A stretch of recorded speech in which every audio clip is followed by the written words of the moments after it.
I'm really honoured to be sitting down with Dr. Allen Lim today. Allen, to my mind at least, is one of the characters who helped cycling emerge from the dark Armstrong days. As a team physiologist for Garmin, he didn't even entertain doping as a solution. His refusal to allow it enter his mind, it sparked innovation.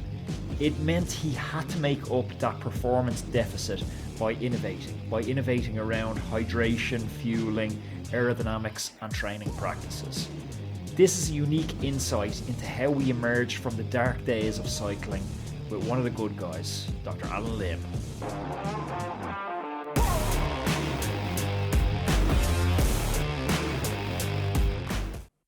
Dr. Allen Lim, welcome to the Roadman podcast. Hey, thank you very much for having me. I was wondering before the call, a mutual friend set up this call and I went for a ride this morning and I was kind of thinking about different angles to take the conversation. You've had such a huge influence behind the scenes on modern cycling, I think a lot more than some people realize. Did you ever ponder the question, what would cycling be like if you were never involved? No, I've never pondered that question. I do ponder the question, though, about that with respect to the people I love and care for in my life. And maybe that's a form of gratitude. I think we all have egos, though, and I certainly do. I love to win. I think that I have a persona that is about hospitality, generosity, about taking care of others. And that's certainly true. But the persona that's maybe more private is that I love winning. And I love solving problems and I love innovation and I love doing things in a way that breaks the conventional rules of how they were done. I've always been interested in cycling because it's a creative outlet for exploration and new things.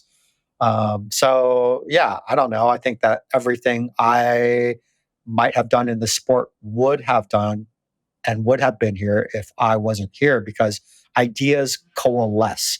And a lot of what I was able to contribute and have been able to contribute to the sport, I think is about luck in the same way that, at the same time, the first patent for the light bulb was submitted, within weeks, a dozen more applications came in.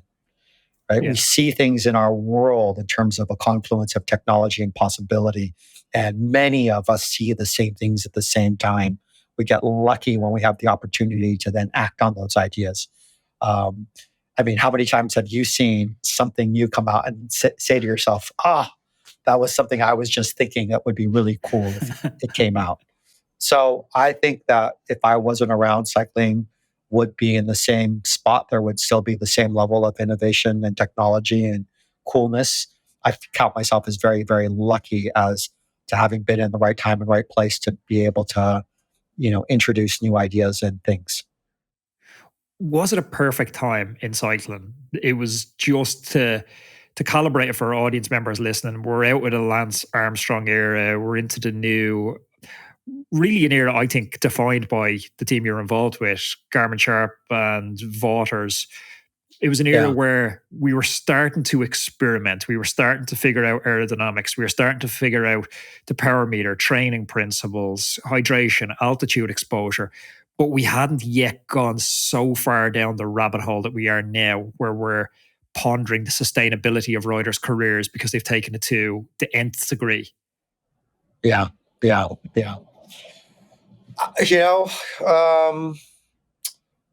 the thing.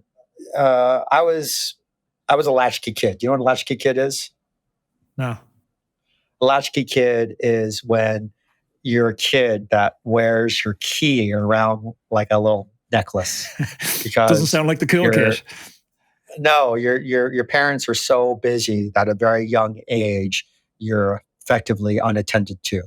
And that was my brother and I. We were left to our own devices for the most part. We had a key to the house. We could come and go as we pleased. And while some might see it as neglect, I think my brother and I, and our experience was one of independence and one of freedom and one of exploration. And I was very, very lucky that I had extraordinarily loving, caring parents, but I didn't have protective parents.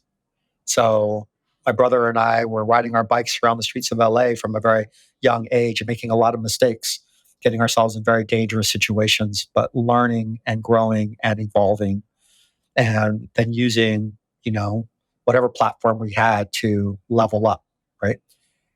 I sometimes vex as I coach about the knowledge that I have, because if I share knowledge to a young athlete, that's a mistake that they won't make on their own. And while that's valuable and that's the whole goal, there is no better learning than the mistakes that you make. Now, Yeah. I reconcile this idea of being protective as a coach or being a knowledge giver as a coach by considering the fact that all I'm doing is raising the floor of where they're starting.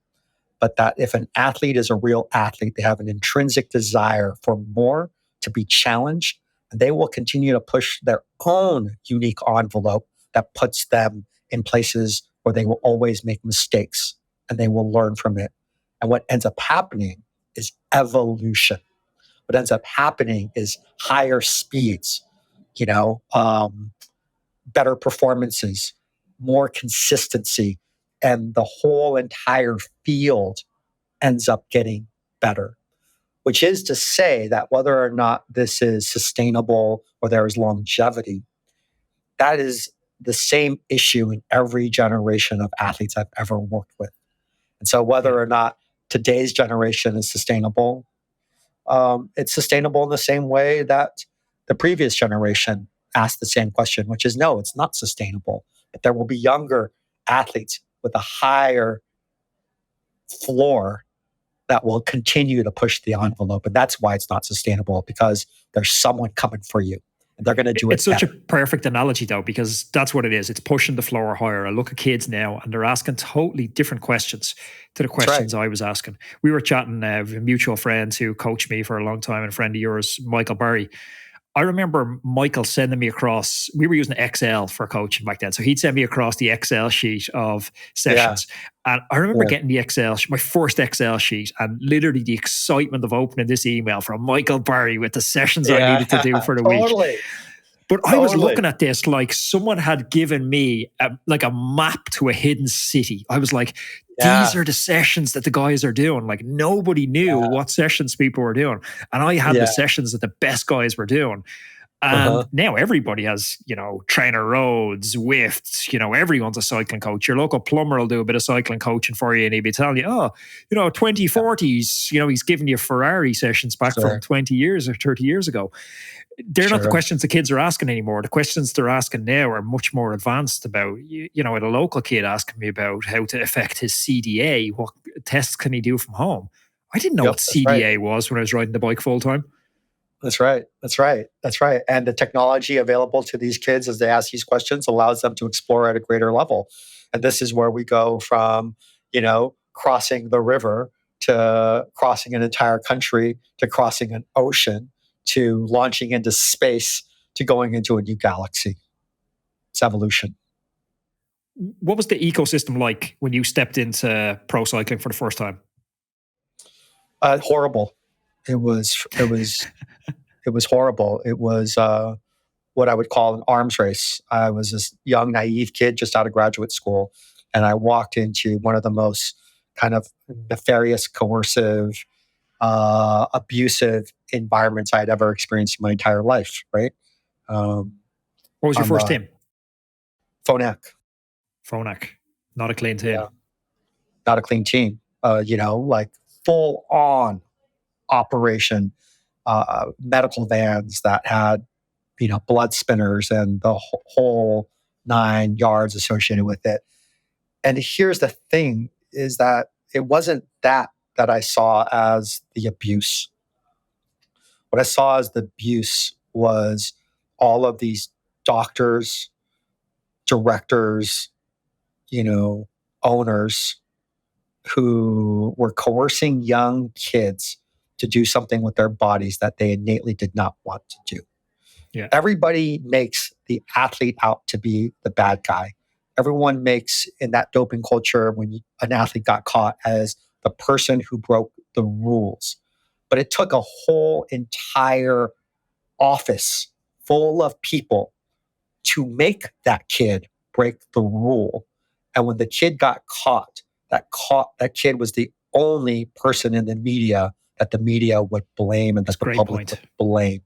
And that was deeply unfair because that kid was in a coerced situation. So it's like, imagine if you were a victim of child abuse and one day the public found out that you had been beaten, but instead of trying to protect you, they lambasted you for getting caught, for getting beaten, right? Like for showing up to school with bruises, and all of a sudden you were a cheater.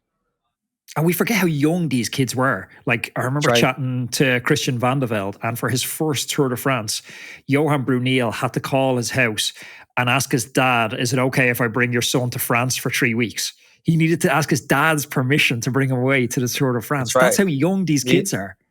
Yeah, they were kids. They were kids. They were not fully developed adults who had the means or income to fund full medical trailers full of doping apparatus, right? Come on, give me a break. Like, you think an 18-year-old just figured that all out? You know it was what I dumb. hate from that fun act, though? Like, the one thing that, I can rationalize and I can understand so much of it all. I fully bought into Floyd Landis when he said he brought out the book, was it Positively False? And he had a fund called the Floyd Fairness Fund, which as a broke student, I remember donating to it. And I was fighting people tooth and nail going, there's no way Floyd would do this. He comes from a background where, he's principled, he's moral, he has this book. And I was like, that blew up in my face. That was I really believed in him. I think all those things can exist at the same time. And that's the real difficulty of it. And depending upon the context of, the situation and the context of where Floyd was, I do think that as a rebel, he was not able to speak the truth. But at the same time, the truth of his situation was not that he was a bad person, but that he was in an extraordinarily bad situation, right? And that there was no way that, I don't think individually he believed that he could burn the whole thing down by telling the truth. And so the complexity of that situation in hindsight, holy moly, and I don't think that it was simply about Floyd, but it was about an apparatus. He just happened to be the person in the middle of it.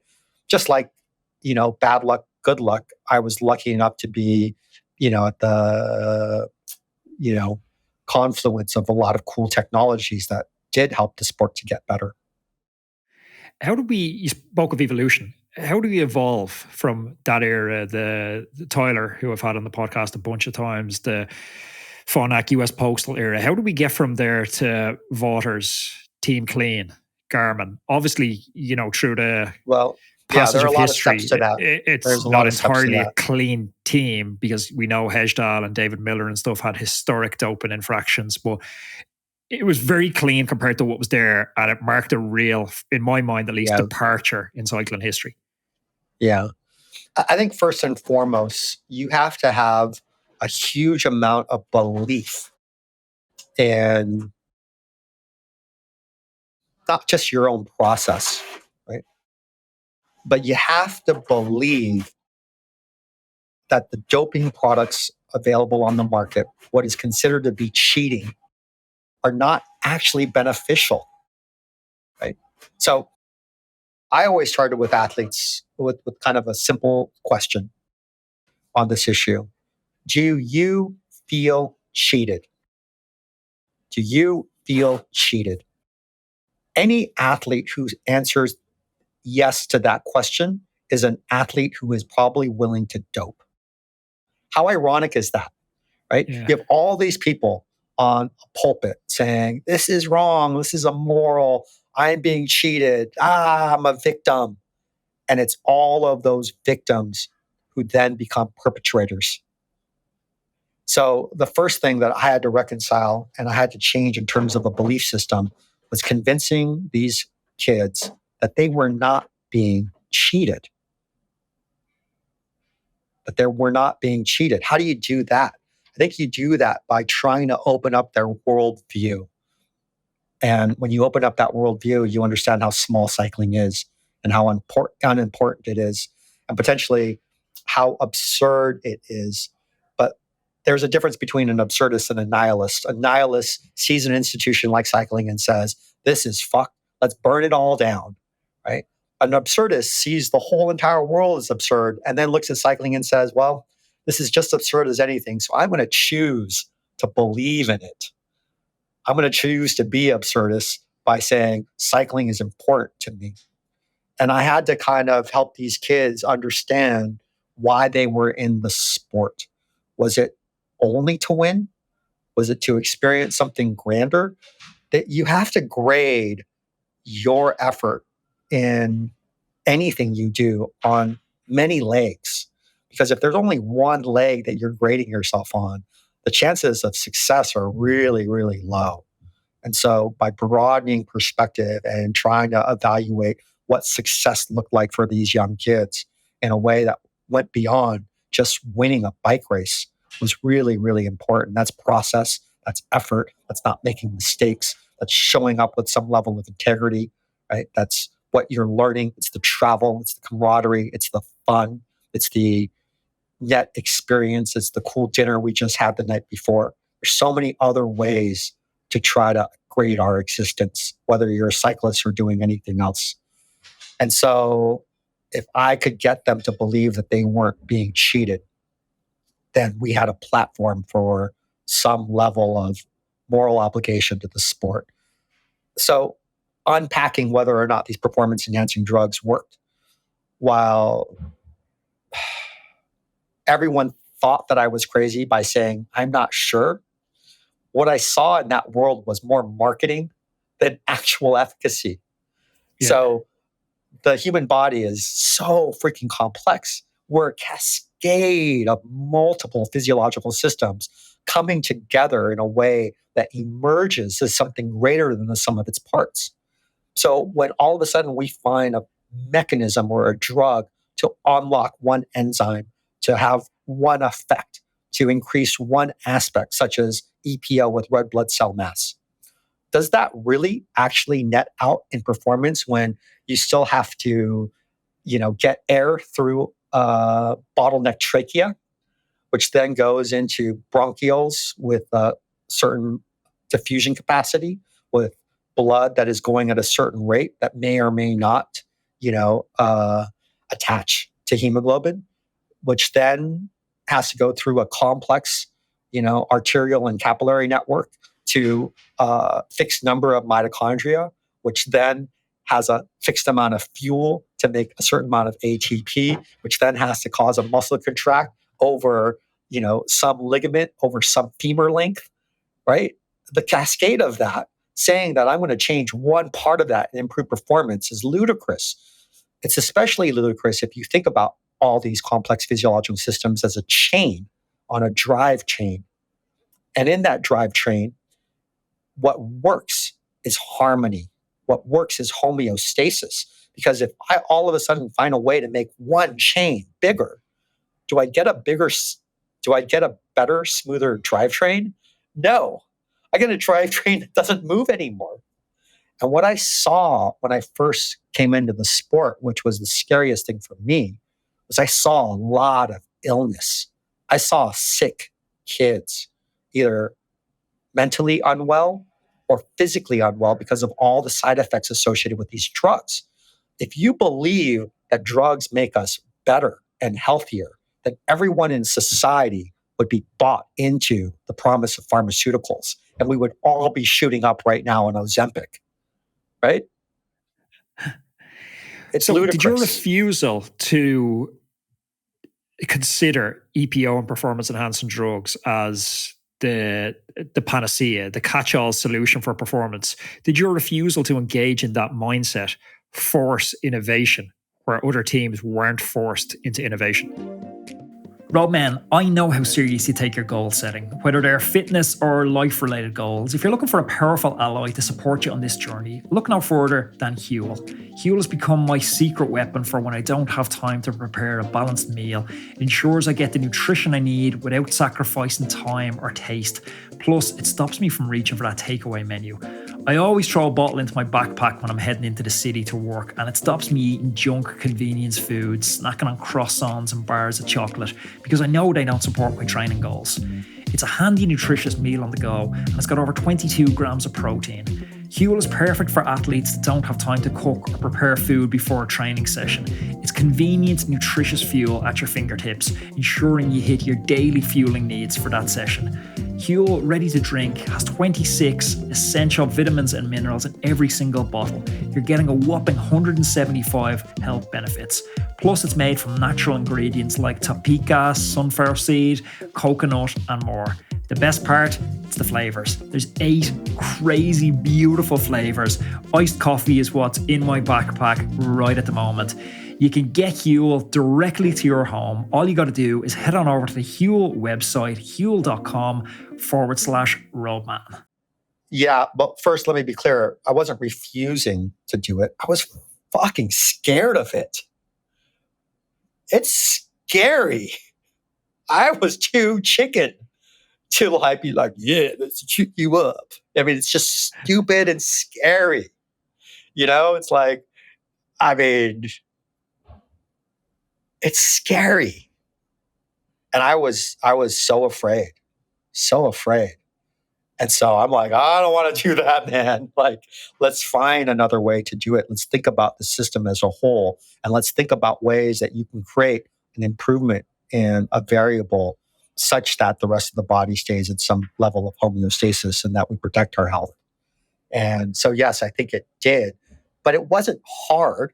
It wasn't hard because there was so much good marketing around performance enhancing drugs at the time that the athletes were not paying attention to their real bottlenecks and to the real process of training and recovery. I think that there is this whole issue with marginal gains, but marginal gains only works if you don't have any bottlenecks.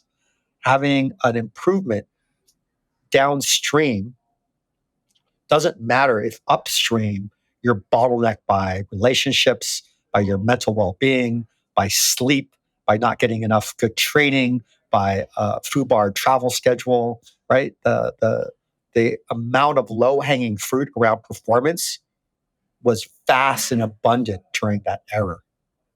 So you're not talking about a training change here. You're talking about an entire club-wide cultural change with this stuff. That's right.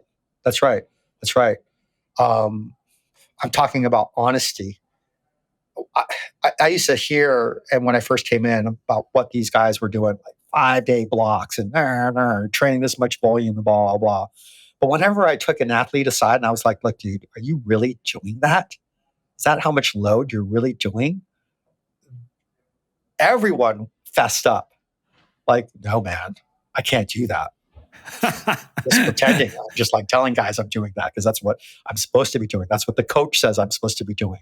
Everybody was lying on their training diaries about what they were doing. And in an era where you can't track the Strava, like, yeah, for sure. Everybody was like, lying. And I remember getting a bunch of the guys on Garmin together before the 2008 season as we were preparing for the Giro and then the Tour de France. And I just sat them down in a room and I said, look, I know nothing about how to get you guys ready for this.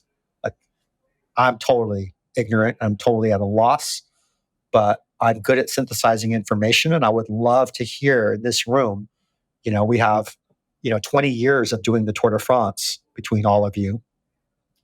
What is needed to be successful at the Tour? And when I started listening to everybody and we started being honest with each other about the training schemas, for example, with training, we learned that for the most part, we couldn't go hard for more than 2 days, maybe 3 days before we needed a day off. And that's not just riders, that's also staff, right? So we're like, all right, we're going to do 2 days on, 1 day off. And I'm like, how long can we keep this up? And it comes out, well, we could probably keep this up for 2 weeks. Okay, 2 days on, 1 day off for 2 weeks before we all take a week where we're just chilling. And then let's repeat the process. Let's do it sustainable. And when we started doing that, that's when the athletes started getting better and stronger because we were, in balance. And the human body wants to adapt. The human body wants to get better, just needs to be stressed in an incremental and progressive way. So applying some logic to the situation and then trying to progress to a point where we could understand, well, what are the actual demands of the tour? How many kgs are we doing on average? And is our rolling history of average coming into the tour equivalent to that? Are we within 2 standard deviations in training load to what we're going to experience at the tour? If not, then we don't have more than a 2% chance of finishing this thing. So let's give ourselves some probability here, right? Let's just look at it in a super simple way. You approached it very different than other physiologists at the time. What gave you that unique lens? Because you're coming in and you're viewing this problem, but instead of viewing it through the same lens that physiologists have viewed it since we began cycling, where they had these huge training loads. They had this idea of going out training 6-7 hour training rides and coming back in the door like eating is cheating, like dead, falling in the door. They didn't care about the adaptation. They cared about the process of logging training miles. What gave you that new lens to view all this differently? Well, I think that from my perspective, it wasn't a new lens. It was just my lens. And it was a lens informed by things like collegiate cycling. And it was a lens informed by being educated and having statistics. There are only 3 college grads on the entire Phonak squad. Right? Like, who are we? Education matters. And even just having a fundamental understanding of statistics, for example, or having grown up in a race environment with coaches who understood things like specificity and progression and, how to quantify training load as time times intensity equals work and keeping things very simple. All of a sudden, by just being myself, I was different in that environment because of how I was raised in the sport. Now, I was never at a high level in the sport, but the way that I thought about solving problems was different. And what I suddenly realized was that me having experienced a tour, I'd never even ridden in a pro race in my life, right? But me understanding how to solve a problem and me being curious and me being approachable so that athletes were vulnerable enough to share what they knew with me. The approach of synthesizing information to solve a problem, I think, is a very, very basic one. But what gets in the way of that is too much tradition and too much ego. I believe in culture. I believe in tradition. I believe in an ethnocentric way of doing things. But you also have to believe in progression and progress. And so I think a combination of a very American as well as an educated mindset, as well as ignorance, allowed me to synthesize what I was listening to and hearing into new solutions that were based off of what riders were telling me, not what I was telling riders. What bridges the gap between those two worlds is trust. Yeah. Voters and the upper management must have had a lot of trust in you as an individual and the processes you were espousing to the squad. Yeah, I think trust takes time. There is the relationship attachment model, which says that in order to become friends with somebody, you first have to really get to know them. And getting to know somebody takes time. After you get to know somebody for a period of time, you begin to trust them. And then that trust leads to some level of reliance. And that creates a feedback loop. If you're then showing up in a reliable way, more trust is imbued. And then from that reliance, ultimately at some point comes a commitment. And I think that because I had grown up in the sport, and because I had known a guy like Jonathan since we were both 16 years old, racing at junior nationals together, I've known Dee Dee Berry, for example, since we were both 16. There was a lot of knowing that led to trust, that led to reliance, that led to commitment. Was there a moment that you felt this new system was validated? Was it a stage win? Was it a performance from a rider?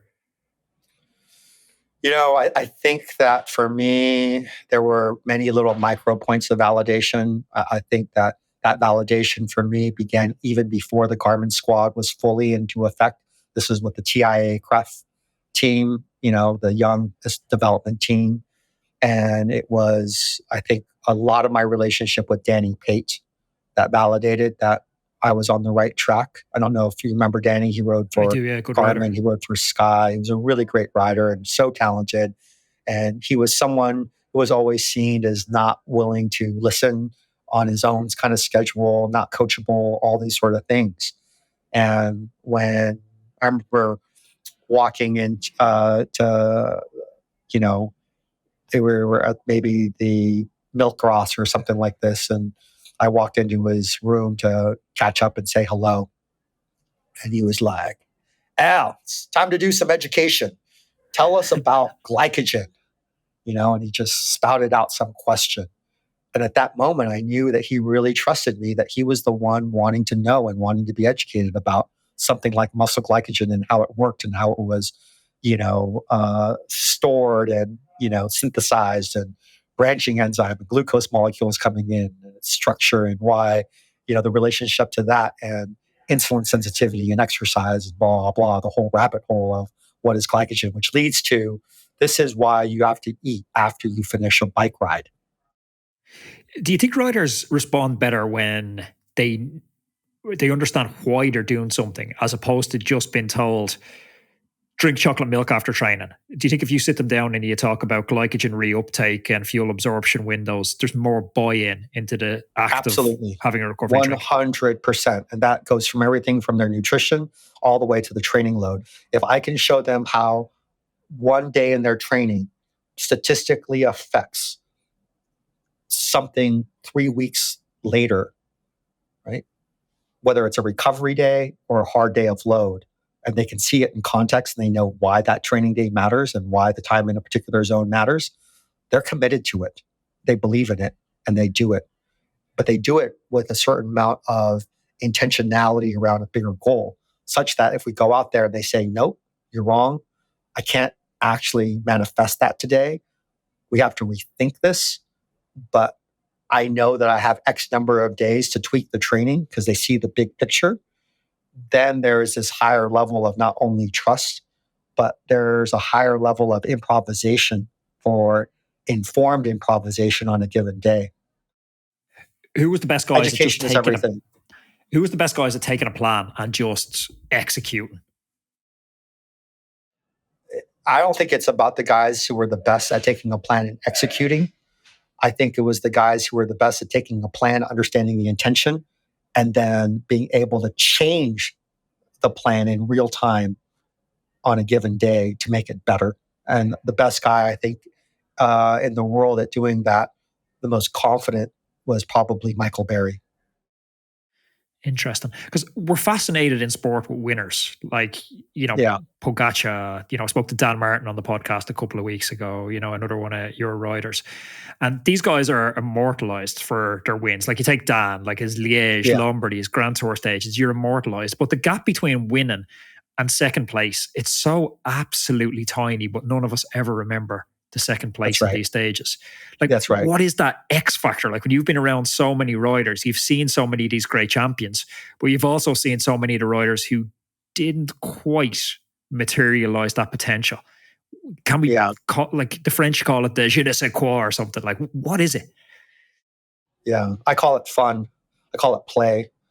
I call it those things because those athletes who were wholly enjoying the process, despite the stress and anxiety that gets to all of us, but that fundamentally more times than not really had enjoyment.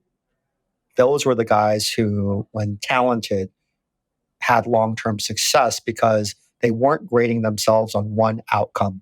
They were grading themselves on many different outcomes. And so they could leave a race having lost while frustrated at the loss, equally proud and happy about all the other things that went right.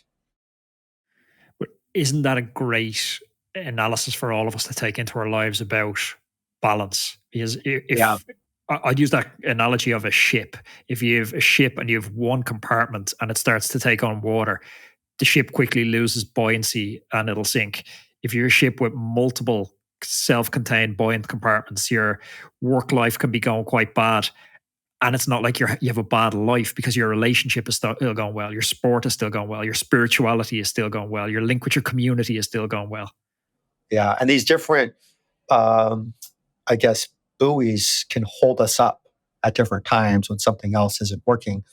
That same, analogy works with the people in our lives and how we hold one another up, because none of us are going to be good on any given day. But as a whole, hopefully that we can all make progress together. And this is where teams and, that balance of having self-reliance and ownership, ironically, is also knowing when you need to ask for help. Let's take a little bit of a right turn, because you've built, one of the defining companies in sports nutrition in Scratch Labs. What do you make of the modern state of cycling nutrition? Because it's changed a lot in the last 10 years. We're seeing amateurs now trying to push 120, 140 grams of carbs per hour. What do you make of that evolution, and is it all positive? Yeah, I think it's positive in so much that the more that athletes consume, the better their brains work. And maybe that a lot of this nutrition is not about fueling muscles, but it's unlocking the governor that is our central nervous system. And whenever our brain feels like it's in danger, and hypoglycemia is certainly one of those cases, so is heat stress. So is this excessive buildup of, say, lactic acid. It may not be that fatigue is all peripherally mediated. There may be a lot of central mechanisms to fatigue. And if we're more aware at a given time and point, it's not that it's anything more than we've got better brains in sport, right? And that's what allows us to push harder. I love it. I love that, we're getting away from this idea of having to maximize power to weight, especially in the midst of racing. Now, that still may happen in a training block or a training phase as athletes are trying to hit the razor's edge of performance. But I think that I'm even seeing this trend right now where athletes understand that when they're going through a training block, that they adapt better when they are a little heavier to that training block. And then the only time that they can really make weight is when they're recovering and resting. Yeah, the point you have on the brain is super interesting. And even anecdotally, I rode the mountain bike last weekend on quite a technical trail I hadn't ridden before. So I fueled so bad on it because I just couldn't get my hands off the bars. I hadn't got the skills. Yeah. And I noticed on like the fourth or fifth lap on this, my decision making was gone. Like muscularly fatigued, I didn't feel that bad. But my decision making, like a gap that I could get through no problems on lap one, I'm like clipping shoulders going through these trees and everything. It was bad. Yeah, it's bad. Yeah, so I think that it's not only that athletes are better informed, but their whole teams and their organizations are better informed in a way that helps them logistically execute this stuff, because it's not easy to do the logistics of feeding in the middle of a bike race, especially when you get to more technical gravel, mountain bike related things. So like, marathon is going to be very different than, say, the Olympic mountain bike races. What's the interaction between fueling with carbohydrates and hydration levels? I'm thinking even on the bike and off the bike. Is there an effect on our hunger levels, on ghrelin, when we're less than optimally hydrated? Hey Roadman, excuse the short interruption. I love riding the bike, but on account of being so busy with the podcast at the moment, I'm now what's called a time-crunched rider. I never thought I'd see the day. But I have a tool. I'm using Wattbike to keep myself sharp and on point with specific sessions to maximize that available training time. I have a Wattbike Atom right here in the recording studio beside me, and when I have an hour in between interviews, I jump on. It's removing all the friction points for me. There's no more 10-minute setup, unfolding legs, banging my knees off stuff, getting my hands dirty, the usual connection issues. It just works every single time.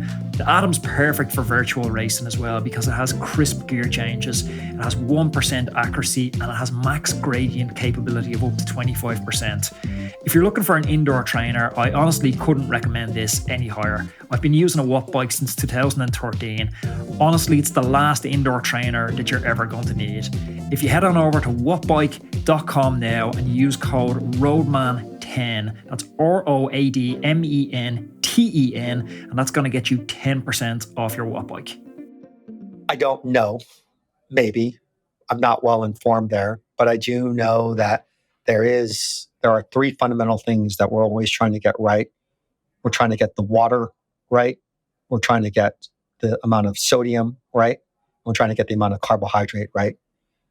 Carbohydrate is dependent upon the energy expenditure, and whether it's cold or hot, energy expenditures are probably similar. And so let's just say that carbohydrate amount stays the same. But as carbohydrate amount stays the same, the water and the sodium need goes up or down depending upon the temperature. And so now the concentration of carbohydrate changes because we might need more water and more sodium when it's hot out, and we might need less water and sodium when it's cooler out. And so what I've kind of taken to doing is no matter what type of liquid an athlete is consuming, we hold the concentration of sodium the same, and that needs to be equivalent to the amount of sodium that they lose in their sweat. Easy. And that helps to regulate then thirst mechanism. If you get the sodium, if you know the sodium sweat and you get the sodium concentration right in whatever they drink, then thirst becomes a really, really good mechanism for maintaining both electrolyte balance as well as water balance. When you don't get it right, say you're just drinking plain water, your thirst mechanism will first and foremost maintain electrolyte balance over water balance. Because there's not as much salt in the system, your thirst mechanism will, by de facto, get you to stop drinking once there is sodium balance in your blood. Once you replace enough water in your brain, the sodium concentration back. But it will stop you from drinking up to the amount of water you've lost because there's not as much salt in the pool. So if you add more salt back, then your thirst will continue to drive up, and now you're in water balance and an electrolyte balance. And so this old school notion that thirst doesn't work for maintaining hydration is correct on one hand because it doesn't prioritize water balance, but it's incorrect in another way in that your thirst mechanism is keeping you alive by not allowing you to become hyponatremic. So as an amateur athlete, how do I or do listeners test that salt expenditure? Very simply, you weigh yourself before and after exercise.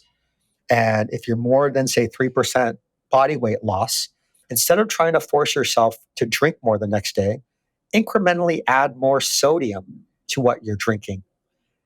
Then go out and ride and drink by thirst. Weigh yourself again.